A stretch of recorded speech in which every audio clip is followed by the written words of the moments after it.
Hey guys, and welcome back to another video. Today we're going to be showing you how to do a diorama display stand, and basically we're going to just go over all the techniques you can see here on the screen.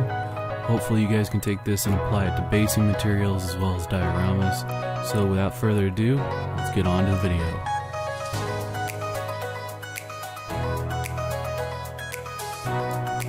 Okay, now first off, I just wanted to take a quick second to kind of explain to you guys, it doesn't take a lot to make something look good. That was done with just some wall filler, some rocks, and a little bit of water effects, which I've seen people do with super glue. I chose to do today's little diorama on a square base from Fantasy just because number one, I had a lot of them lying around. Number two, I thought it'd be nice, big, and chunky, something that would show up well on camera. I know I don't have the highest quality equipment, and I want to make sure you guys can see as much as possible. Something important to keep in mind when you're working on something like this is the scale of the miniature that you want to display. So I have a fistful of miniatures that I was using as a scaling reference when I was designing this, and that's why my window was the size that it was. So today's build is basically being made using almost entirely foam core, as well as expanded polystyrene or extruded polystyrene, better known as the insulation foam. As you can see here, I've just taken a chunk of what I had left over, and I'm going to measure out the size of the miniature and the size of the base that I'm working with. And a lot of my measurements are simply going to come from line of sight and the size of everything that I've got. And that's going to give me a really good set of measurements for this one-off build. If you were wanting to use this for a diorama or a terrain piece, I would suggest measuring out the average size of the models you're using. Otherwise, you're just going to end up with a lot of inconsistencies when you want all of your buildings to be the same size. Meaning all your floors should be approximately the same size, all of your windows should be the same size. And you just want to keep that in mind if you're going to be scaling this up beyond just a diorama base. Quick list of materials: you're going to need a hobby knife of some sort, preferably a sharp one. You're going to need some foam core, which you can get from the dollar store. And you're going to need some insulation foam. If I can find some, I'm going to put an Amazon affiliate link in the description. Also, you're going to need a Grelin earth for the fire effect that we're going to be doing later, the burnt wood effect. That's pretty important, though you can substitute a normal crackle paint that you can find at most craft stores. We'll also try to find you a link and put that in the description below. Other than that, just normal craft materials. If you've ever done anything like this before, I'm sure you're going to have everything else. So I'm going to start off by taking a nice strong metal ruler. This is going to ensure that I get a nice straight line and that I'm not cutting at any weird angles. And I'm just going to go ahead and start squaring off the piece and getting things to the size that we need. It's not super important to get this through on the first cut. As you can see, I make multiple passes. And then even still, I end up having to cut the paper on the far side. Don't feel bad if you don't get it on the first cut, guys. As long as you've got a nice sharp knife, it's not going to matter.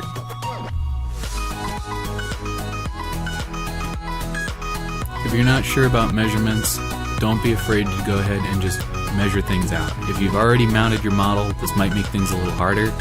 Try and get your hand on some spare bases.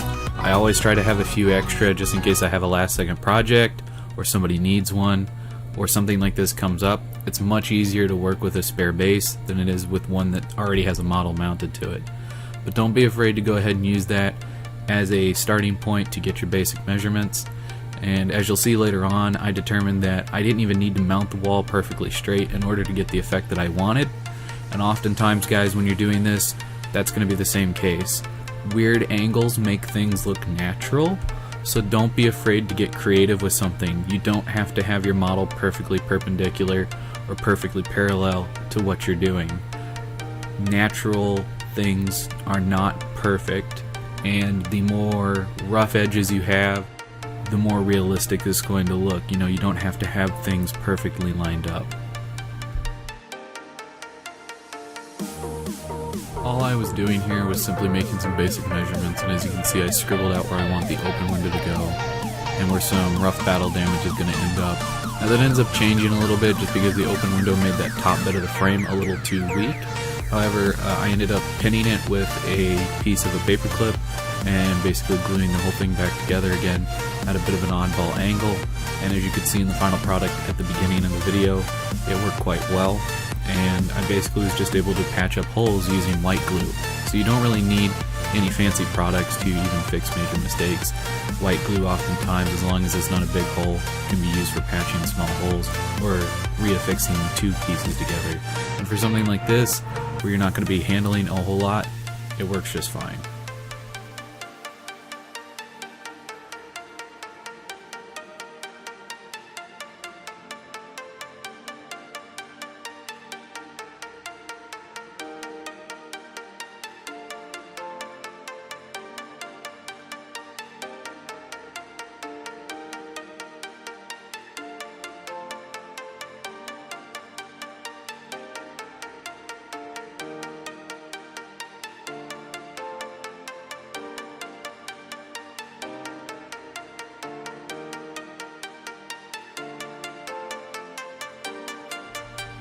Now what I ended up doing for this next step was to create a windowsill and some support beams around the outside edge of this building, or this facade as you will. And basically I was using some leftover balsa wood. However, you can easily do this using XPS foam, the extruded polystyrene, the insulation foam, usually known as pink foam or blue foam, is really excellent for this sort of stuff. I'm going to be doing a back to basics tutorial video on like how to cut it, how to work with it, what are some of the materials that I use with it that are safe to use with it, so please keep an eye out for that video coming soon.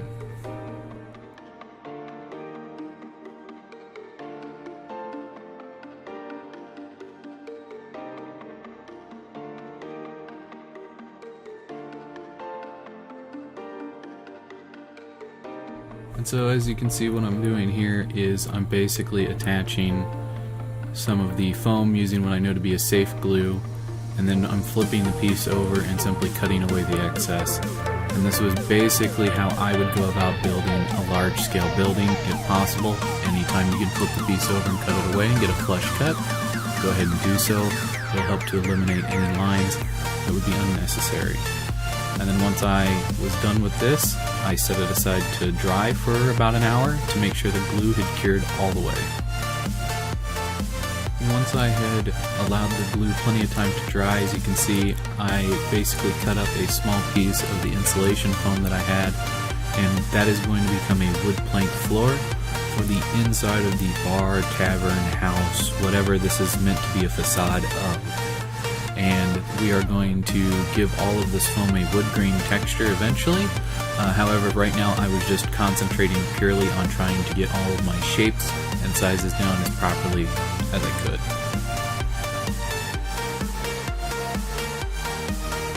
Now, as I was trying to decide on the size and shape of the planks, I had determined that probably the wooden beams used in the construction of the building would have been the biggest beams they would have available to them, and those would more than likely be the size of the beams that would have been used for making the floor. So I used that as a template to get the approximate size. However, in the cross-hatching, basically where boards are meeting up to one another, I just chose those locations at random, and then I poked a hole using my pencil, and I'm basically carving into the foam using the pencil that you see here. It's just a metal mechanical pencil. It's nothing fancy. I didn't even end up scoring it with a knife, and this is pretty much just all done with pressure. If you have a nice sharp regular pencil, you can do it with that too.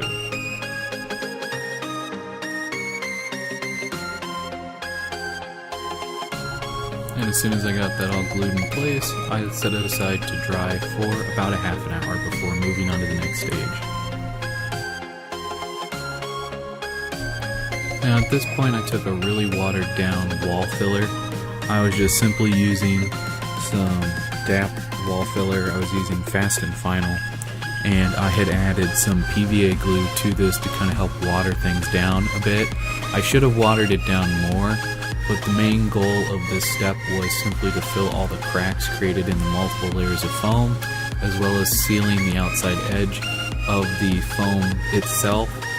The paper would do a fine job at sealing it against the paint. However, I was worried about an excessive amount of paint getting absorbed into that outside edge of the foam piece that we had designed for this window set.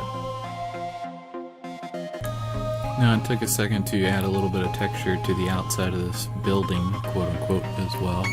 I wanted to make sure that the ground texture wasn't all completely flat, so I just took a little bit of this modeling compound that I threw together and added it to the base to create a bit of texture.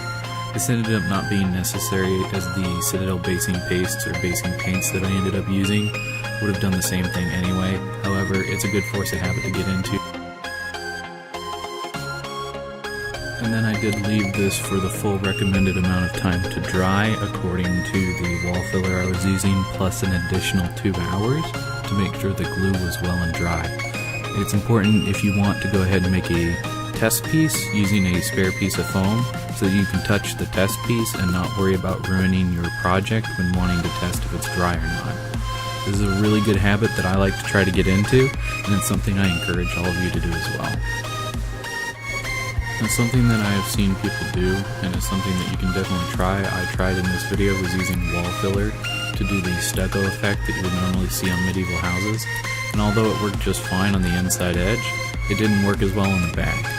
I found that if you use other Games Workshop products such as Sterling Mud, it works exceptionally well, and all you have to do is water it down just a little bit to get the texture to where you want it.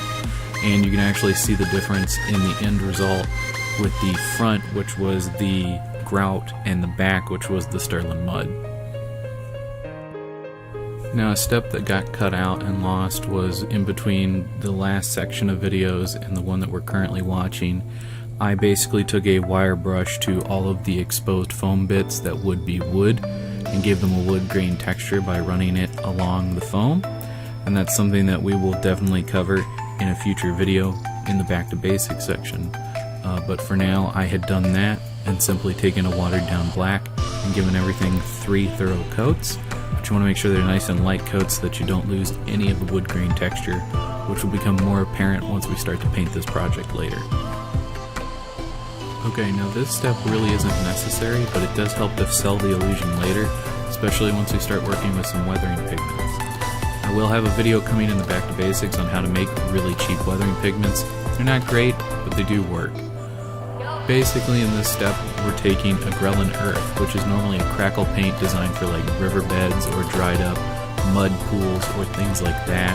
I use it a lot for Nurgle bases, but today we're going to be using it to do a burned wood effect. And basically what we did is we applied it to everywhere that would have been a large timber or anywhere that would have been exposed to a large amount of flame to give that charred, crispy look that you would normally get. So the trick with a Grelin Earth is the less paint you apply, the smaller the cracks are, and the more paint you apply, the larger the cracks are. So we did nice thin coats along everywhere that I felt would have had a either very hot spot based on how much wood was around it, or what would have been exposed to the most flame based on how pieces were laid out on the building. And that's how I determined where got different amounts of the Grelin Earth. And once we go to paint this all up later after the fact, it really makes a huge difference. So if you can afford this paint, this is a step you definitely don't want to skip. So I started off by mixing ArShvn bone and deepkin flesh to get the stucco effect in the walls. However, I found that the deepkin flesh almost had this tealish green to it, and I ended up dry brushing a lot of ArShvn bone and I believe another white on top of it, I believe dragon white. And although that got me back to where I needed to be, I suddenly realized that with all the washes and pigments that I was going to be putting on this later, I probably could have left it here. If I were to suggest a color, I would either go with linen white from Reaper Miniatures, which you can find on our website, or you can go with ArShvn bone just straight out of the bottle, which you can also get on our website. I then proceeded to coat all of the wood in what I would refer to as a dryad bark color, which I didn't have any at the time, but I got it as close as I could based on reference material and other models that I had. I then followed that up with a light dry brush of both a off-white such as ArShvn and a heavy overbrush of XV88 to give it this worn down wood feel. And as soon as we hit it with a dark brown wash, it instantly gave it this ancient wood feel. I ended up applying about 3 rough dry brushes worth of black to get the soot effect to where I was happy with it, although ultimately I ended up finishing it off with the dry pigments that I'm going to be using later in the video. and that's where it really started to bring things to life. Okay, so if you've made it to this part of the video, now is where we're starting to get to a bit of a more complicated point, and it's also the messy point. If you work with pigments at all, regardless of whether they're the homemade pigments that I'll show in a later video, or whether they are actual pigments that you have bought, this stuff gets everywhere if you're not careful. Some of it will stain your clothes, mine will not. My homemade pigments that I will be doing in a video will not stain your clothes. It'll look like it has, but it shouldn't as long as you buy the same brands that I suggest. I know this from experience. However, most other weathering pigment brands will stain your clothes. This is a huge disclaimer. I know this is a huge part of the video. Just take it serious. Whatever containers you guys are going to be mixing your pigments in, as you can see, it just sticks to it no matter what. Even when it's dry, it will just stick to whatever container you put it in. So I suggest either getting some disposable Dixie cups, or maybe even getting your hands on some of those plastic cups like I've got. I'll do my best to find a distributor and put it in the Amazon affiliate link. In any case, a lot of this is going to be applied using dry brushing today, although you can use things such as isopropylene, which is alcohol. Rubbing alcohol can be used as an affixing agent, or you can just dry brush it on. I suggest using alcohol instead of water just because it will help it to dry faster and stick to where you want it better, and you don't have to worry about it running all over the surface, and you have a faster working time.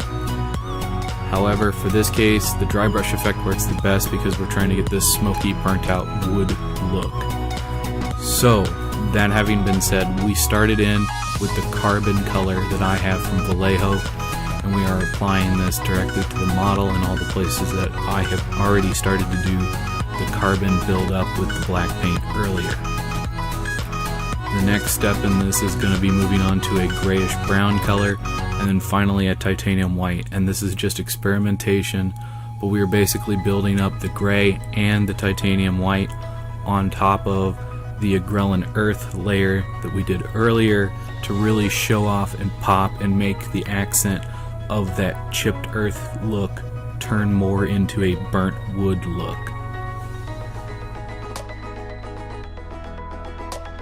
I'm sorry a lot of this is happening off camera, however, because of how light of layers I was having to build the color up in, I really needed to see what I was doing. And because of the positioning of the camera versus where I was sitting, I just had to pull it off camera.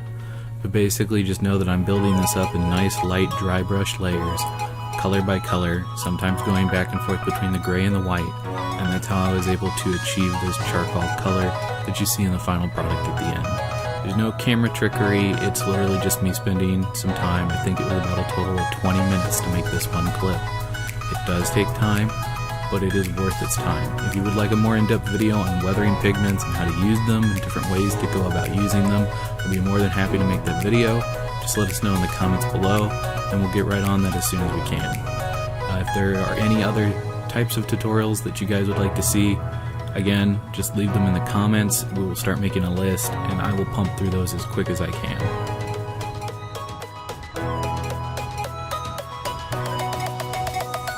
Alright guys, and lastly, one of the easiest parts of this, however, we're going to be doing our own tutorials on different ways of applying basing material. Basically, I'm just going in and I'm taking in what I would call a forest floor, like a pine wood forest floor type basing material, and I'm going in really close to the foundation of the building. In my mind, there would not be tons of overgrown weeds or anything right up along the edge of the building, as lots of rain runoff and everything else from this building would probably be washing that away. I then went in with some more grass-like texture and some moss-like texture and built that up as well, and then I finished that off with a static grass material, and I was using super glue. Normally you should use a PVA type glue, but I'm very familiar with this super glue brand and how it works, and I'm able to manipulate it in a way that I can get the same result out of it that I can get out of PVA, and I can do it in half the time.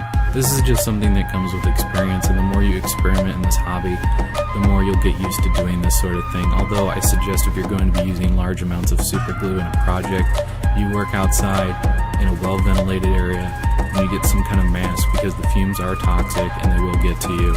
And you actually can get a burn off of the fumes if you're not careful. So do be careful when working with super glue, guys. This is another good reason why you should always stick to PVA if it's possible. And here we have it, the final product. A lot of what you're seeing on screen is bits and parts from different model kits that you can get from our website, as well as a lot of homemade items.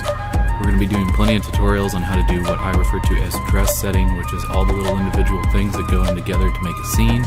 It's going to be in its own video coming soon.